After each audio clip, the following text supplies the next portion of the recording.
E aí, meu povo do oitavo, beleza? Vamos lá continuar esse período regencial. Vamos começar a entender aquilo que eu falei que você tinha que guardar, o que seria esse avanço liberal, o que seria o regresso conservador. A gente vai ver agora aí, tá bom? Falei que o mais importante da aula passada era você entender o quadro político. Quais eram os personagens políticos e o que eles queriam, né? Lembrando então que esse período regencial nada mais é que as elites brasileiras governando o país, esperando o Dom Pedro ficar aí maior de idade, né? Era essa a questão. Na aula presencial, eu divido esse período em duas, né? Em duas partes. Uma fala só da política e a outra só da revolta, né, que tem nesse período. Você tem uma série de revoltas separatistas, que a gente chama de revoltas regenciais. Eu vou fazer a mesma coisa aqui, para ficar fácil. Eu vou separar aí, primeiro nessa coisa aí da política, e depois falar só das revoltas especificamente, né? Agora que você vai entender. Então você tem lá a galera que quer Dom Pedro I, você tem a galera que quer um poder mais centralizado e você tem a galera que quer um poder um pouco mais descentralizado. Aqui você vai entender o que está acontecendo neste período. Por que chama avanço liberal? Sim, os liberais sobem ao poder, são eleitos regentes liberais e eles vão descentralizar o poder, eles vão dar autonomia provincial, né? Eles vão dar aí poder aos governadores, né?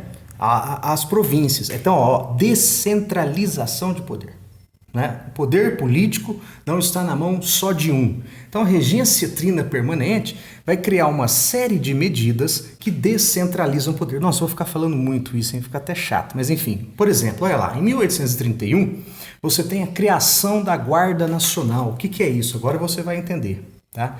Criação da Guarda Nacional. Você vai dar poder, você vai dar poder a elites locais para se defender. Tá? Você vai ter a criação de milícias, ou seja, né, guardas, como se fosse um exército, só que composto pela população civil. Né? Você tem um exército, que é uma instituição, o cara treina para aquilo, o cara forma para aquilo, o cara trabalha naquilo. Aqui você vai ter a Guarda Nacional em 1831. Um dono de fazenda vai ganhar o título de coronel e ele vai ser autorizado a montar tipo uma polícia, né? A montar um mini exército que ajuda a ele defender aquela região. É a criação do título de coronel. O cara não é do exército, viu? Mas ele ganha aquele título dos regentes para poder criar a Guarda Nacional. Mas onde está centralizando o poder? Ora, você transfere a defesa do território para aqueles produtores, para aqueles latifundiários, para aqueles donos de terra, né? Quem é a elite no país? Donos de terra. Então esses coronéis, eles têm aí a permissão da criação da Guarda Nacional, tá vendo? O governo brasileiro, né, está cedendo o poder, está descentralizando o poder. Agora você aí pode armar a sua milícia e toma conta e guarda e protege esse território. Descentralização do poder. Logo em seguida, 1832, você vai ter a criação aí do Código de Processo Criminal. O Código de Processo Criminal. Você vai dar uma maior autonomia jurídica. Exatamente. Você vai ter os juízes de paz. Esses juízes de paz, eles vão poder resolver os problemas locais, né? Então, em vez de, eu preciso processar alguém e tal, ou prender alguém ou fazer alguma coisa. Em vez de eu mandar lá para o governo, né, central, o que eu vou fazer? Eu mando para o governo da minha província. Eu mando para o cara responsável por justiça de paz, responsável pela minha região. Ah lá, eu estou descentralizando o poder. E aqui, importantíssimo, em 1834, você tem a criação do ato adicional. Ou aí, né, o ato adicional de 34. Olha só. Ele vai cancelar temporariamente, é óbvio, o Conselho de Estado e o poder moderador. O que é isso, gente? Ele está cancelando coisas exclusivas do imperador. Se o imperador não está governando, não precisa, né? Conselho de Estado é aquele conselho ali que o governador monta, que o imperador monta, né, e tudo. Isso aí é para ele não está aqui, não governa. Mas ele vai ter aqui, ó, o ato de adicional de 34 é importante porque você vai ter a criação de assembleias legislativas provinciais. As assembleias, organizações legislativas que vai criar leis, da província, de novo, descentralizando o poder. Agora você tem uma assembleia legislativa que vai cuidar das coisas das províncias. A construção de uma estrada, o pagamento de um imposto, né? Então você não precisa recorrer ao governo central. Você resolva os seus problemas aí. Olha lá, a criação da Guarda Nacional, né? Problema de defesa, o Código de Processo Criminal, jurídico, assembleias legislativas, né? Aí, descentralização do poder. O problema aí é que vai começar a estourar pelo Brasil um monte de revoltas, né? E eles vão achar que o problema nisso está na regência trina. Tem 3 pessoas governando, é uma confusão. Vamos criar um só. O ato adicional de 34 também vai estabelecer, em vez de regências trinas, regências unas, tá certo? E aí é eleito um cara liberal no poder. Você vai ter a regência una, né, do Diogo Feijó, né? Mas em 1834 você vai ter também a morte do Dom Pedro I. Dom Pedro I morre lá em Portugal. Se você lembrar do quadro político, restauradores, liberais moderados, liberais exaltados. Se você lembrar desse quadro político, o que um tem a ver com Dom Pedro I? Um queria a volta dele, e agora ele está morto. Como é que ele vai voltar, né? Então esses restauradores, né, vão para outros partidos. Então você vai ter uma mudança na estrutura política. Por isso que eu falei que eu estou indo devagar, simplificado para você entender. Então você tem no comecinho lá da regência, restauradores, liberais moderados, liberais exaltados. Com a morte do Dom Pedro I, olha só o que vai acontecer. Os restauradores e parte dos liberais moderados vão virar os regressistas. Os liberais exaltados e parte dos liberais moderados vão virar progressistas. A partir de 34, você vai ter os regressistas e os progressistas. Olha só, regressistas, centralização do poder. Eles querem voltar ao poder centralizado. Progressistas, descentralização do poder. Regressistas, fim do ato adicional de 34. Por quê? O ato adicional de 34 descentraliza o poder.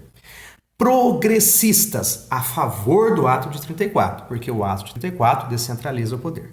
Tá? Então, a partir da morte de Dom Pedro I, a partir da criação desse ato de 34, você vai ter os regressistas, a favor de uma centralização política, e você vai ter os progressistas, a favor da descentralização política, da autonomia provincial. Beleza? Você está sendo governado agora, neste momento, por regressistas. Tá? Perdão, oh meu Deus, eu erro ainda, é complicado, eu erro. Você está tendo aí governo de progressistas, você tem o avanço liberal, olha lá, quem é eleito? Diogo Feijó. Diogo Feijó é liberal, né? Ele é a favor do ato. Só que ele é eleito, né? Só que ele não dá conta de governar, tá? Ele vai pegar e enfrentar essa crise política, essa disputa de poder e crise social, porque ele vai começar a estourar um monte de revoltas separatistas, ele não dá conta, ele vai renunciar, não é? Então você tem de 31 aí, você tem 5 anos, quase 6, sendo governados por progressistas. Aí é eleito quem? Um regressista. Por isso que aí é o avanço liberal. Vai embora e agora você começa o regresso conservador. Antes você estava descentralizando o poder, agora você vai centralizar o poder. É eleito o Araújo Lima, centralização do poder, né? Ele vai fazer o seguinte, ó, os regressistas eram contra o ato de 34. Então ele vai fazer o seguinte, ele vai criar uma lei de interpretação do ato de 34. Ele vai centralizar o poder. Ele vai tirar um pouco o poder dos juízes de paz. Ele vai colocar líderes escolhidos pelo governo nas assembleias provinciais. Tá vendo? Ele vai centralizar novamente o poder e vai acabar aí com algumas revoltas, tá? E vai acabar aí com algumas revoltas, beleza? O que vai acontecer? Quando acaba esta regência, depois que você abafou algumas revoltas, né? Depois dessa instabilidade política e social, os liberais, né?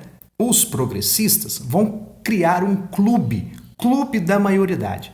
Eles vão propor que o Dom Pedro suba ao poder mesmo mais jovem, mesmo menor de idade, né? Eles propõem a antecipação da maioridade do Pedrinho. Ó, em vez de você governar com 21, você vai governar com 18. Em vez de governar, não, peraí, em vez de governar com 18, você vai governar com 16, né? Então você tem aí os próprios regressistas aceitam a ideia, né? Os próprios regressistas aceitam a ideia. Sabe como termina o período regencial?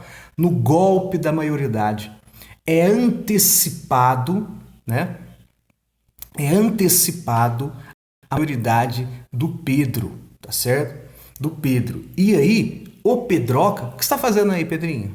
Ah, tô fazendo nada. Ah, você quer ser o imperador agora? Ah, vamos lá. Ele vai ser aí colocado como imperador antes do tempo. É o chamado golpe da maioridade, né? As elites brasileiras resolvem se articular, né? Eles lá entram ali, vão colocar, eles entram num acordo, vamos colocar o Pedro no poder. E é o que acontece. Em 1840, sobe ao poder o Dom Pedro, e aí que vira Dom Pedro II. Galera, eu vou terminar por aqui que eu falei tanto centralização, descentralização, regressismo, progressismo, é muito confuso. Por isso, é confuso mesmo, tá? Por isso que a outra aula eu vou fazer ao vivo e fazer os exercícios, tá? Porque aí as dúvidas a gente vai tirar ali ao vivo, tá bom? Então esse período na questão política foi isso. Foi ora eles queriam a descentralização, ora eles queriam a centralização política, resolveram lá por colocar antes do tempo o Dom Pedro II ao poder, beleza? Então até a aula aí ao vivo já, beleza? Abraço, até mais!